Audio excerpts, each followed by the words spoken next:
Sir sir sir sir sir sir sir sir சாப்பிடல sir sir sir sir sir sir sir sir please sir please sir please sir sir sir sir sir sir sir நான் வந்து இல்லை போப்பா அப்படின்னு அனுப்பிச்சி விட்டான்.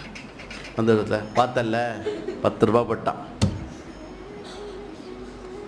அப்போது even as a beggar அவனோட ஆட்டிடியூட் என்ன? நான் எடுத்து அவன் போட்டே ஆனும் பைசா அப்படின்னு.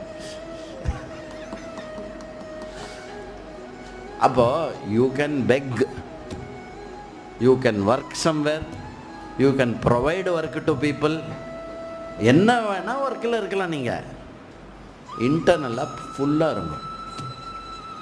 internally you be full. Internally whatever Bhagavan wants to give me, he will give me. Whatever Bhagavan decides not to give me, he will not give me. அந்த ஒரு தெளிவு இருந்து பகவானுக்கு நான் பண்ணுறேன், பகவான் கொடுத்தா வாங்கிக்கிறேன்,